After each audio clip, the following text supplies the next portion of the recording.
how are you all? For those of you who I haven't met yet, I'm Dr. Lane, and I had the opportunity to have some of you in my policy class last semester.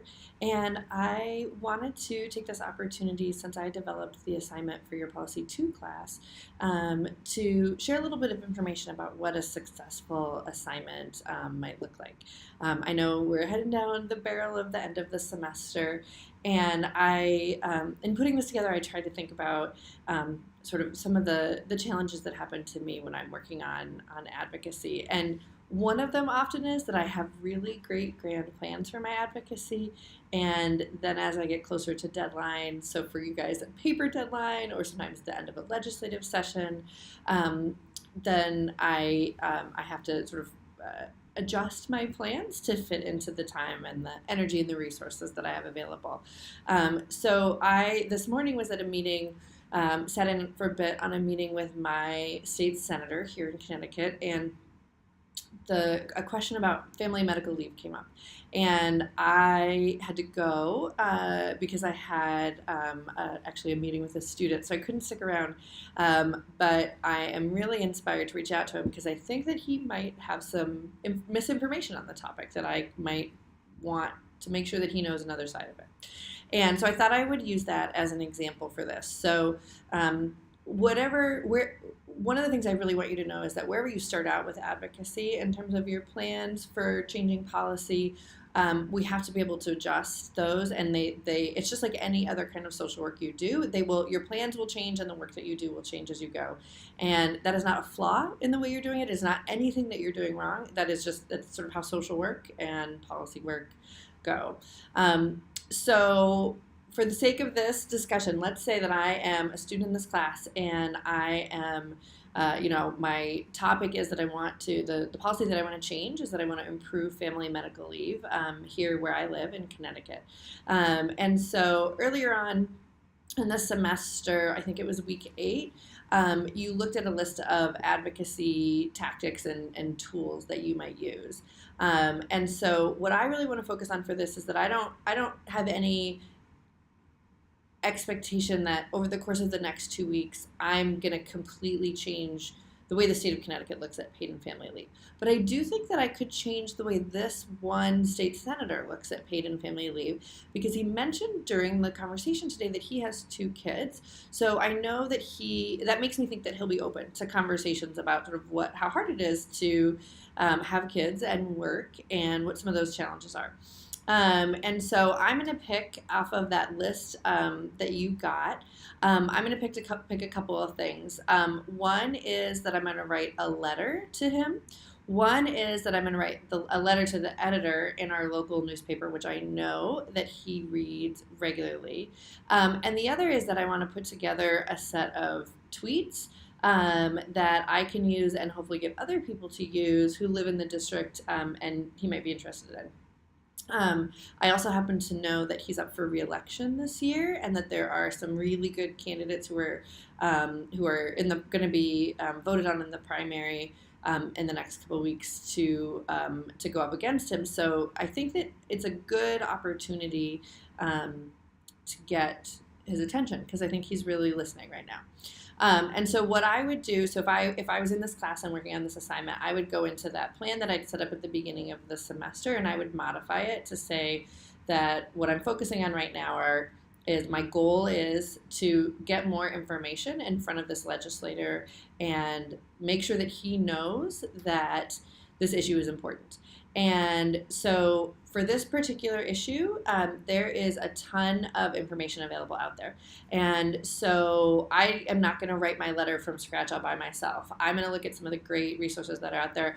I might look at the letter that Kristen Chang wrote that was published in the letter to the editor that was in the Connecticut Mirror that was awesome. Way to go, Kristen.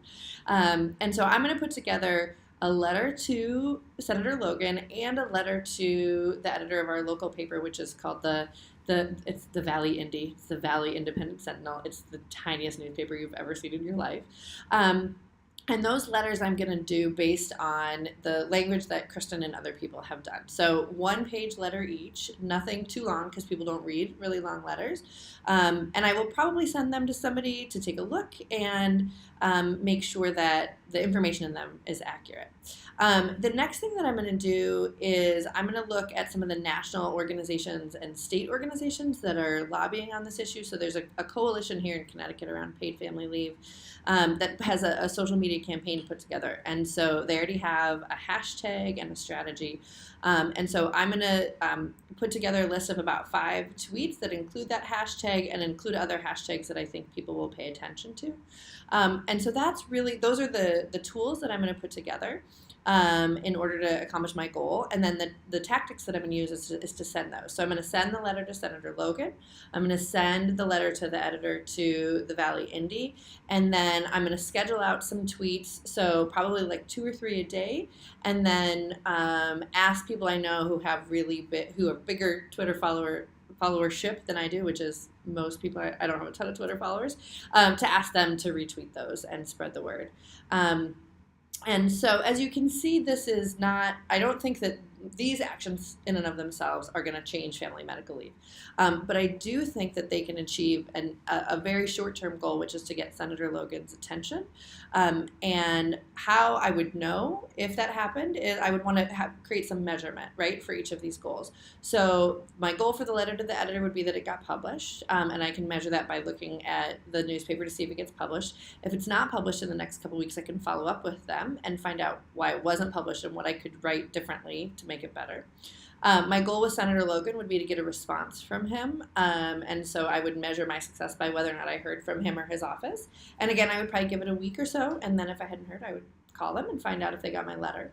And then in terms of the social media, my goal would be to get it retweeted, and to make sure that when people retweet it, they're talking about the issue, and if possible, they're tagging Senator Logan in their responses so that they see it. And so that could measure my success by sort of each of those 3 things.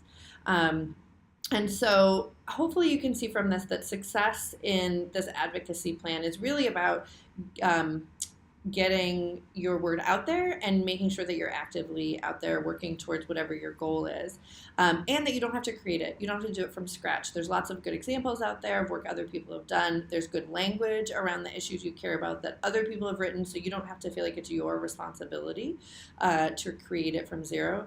My least favorite part of writing is starting with a blank page, so whenever I can start with an idea that somebody else has and give them credit and expand on it, then that makes me feel a lot more comfortable.